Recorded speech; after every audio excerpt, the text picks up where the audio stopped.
ನಾನು ನನ್ನ ಫ್ರೆಂಡ್ಸ್ ಎಲ್ಲ ಸೇರಿ ಬ್ರೆಡ್ ಹಲ್ವ ಮಾಡಬೇಕಂತ ಪ್ಲ್ಯಾನ್ ಮಾಡ್ಕೊಂಡ್ರೆ ಆಗುತ್ತಾ, ಅದಕ್ಕೆ ಬೇಕಾಗಿರೋ ರೆಸಿಪಿಗಳಿಗೆ ಎಲ್ಲನೂ ಕೂಡ ತರಬೇಕಾಗುತ್ತೆ.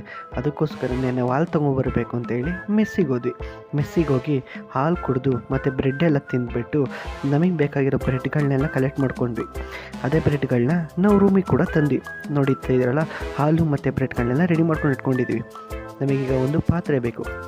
ಪಾತ್ರೆನ ಸಂಜಯ್ ಅವರು ಅರೇಂಜ್ ಮಾಡಿದ ಪಾತ್ರೆಗೆಲ್ಲ ತೊಳ್ಕೊಟ್ಟಿದ್ದೆಲ್ಲ ರೋಹಿತ್ ಅವರು. ನಾವೀಗ ಪಾತ್ರೆ ನೋಡ್ತಾ ಇದ್ದೀರಲ್ಲ, ಪಾತ್ರೆಗೆ ಸ್ವಲ್ಪ ಎಣ್ಣೆ ಹಾಕಿ ಸ್ವಲ್ಪ ಹೀಟ್ ಮಾಡ್ಕೊಂಡಿದ್ದ ಪಾತ್ರೆಗೆ ಬ್ರೆಡ್ಗಳನ್ನ ಹಾಕಿ ಬ್ರೌನ್ ಕಲರ್ ಹೇಗೆ ಮಾಡ್ಕೋಬೇಕು ಅಂತ ಹೇಳಿದ್ರೆ, ಹಲ್ವಾ ಕಲರ್ ಬರಬೇಕಲ್ಲ, ಬ್ರೌನ್ ಕಲರ್ ಬರಬೇಕಲ್ಲ, ಅದಕ್ಕೋಸ್ಕರ ಬ್ರೌನ್ ಕಲರ್ ಮಾಡ್ಕೊಂಡು ಸ್ವಲ್ಪ ಎಣ್ಣೆ ಹಾಕೋತಿರ್ಬೇಕು. ಏನಕ್ಕೆ ಅಂತ ಹೇಳಿದ್ರೆ, ಇದು ತುಂಬ ಹೀಟ್ ಆಗೋದ್ರಿಂದ ಬ್ರೆಡ್ಡು ನೆಲ ಕಚ್ಕೊಂಡ್ಬಿಡುತ್ತೆ ಹಾಕಿ ಪಾತ್ರೆಗೆ. ಅದರಿಂದಾಗಿ ತುಂಬ ತೊಂದರೆ ಆಗ್ತಾಯಿತ್ತು. ನಾವು ಮೊದಲನೇ ಸಲ ಮಾಡ್ತಿರೋದ್ರಿಂದ ಈ ಥರ ಆಗುತ್ತೆ.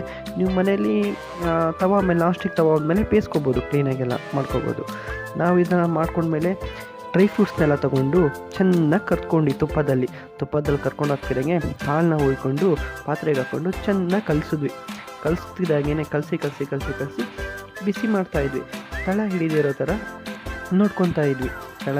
ನೋಡ್ಕೊತ ತರಬೇಕು. ಯಾಕೆ ಅಂತ ಹೇಳಿದ್ರೆ, ಇದು ತಳ ಹಿಡಿದ್ಬಿಡುತ್ತೆ. ತಳ ಹಿಡಿದ್ರೆ ರುಚಿ ಬರಲ್ಲ. ಎಲ್ಲ ಕೊನೆಗೆ ಫುಲ್ ಹೀಟ್ ಆದಮೇಲೆ ನಾವು ಬೇಯಿಸಿಟ್ಟಿದ್ದ ಡ್ರೈ ಫ್ರೂಟ್ಸ್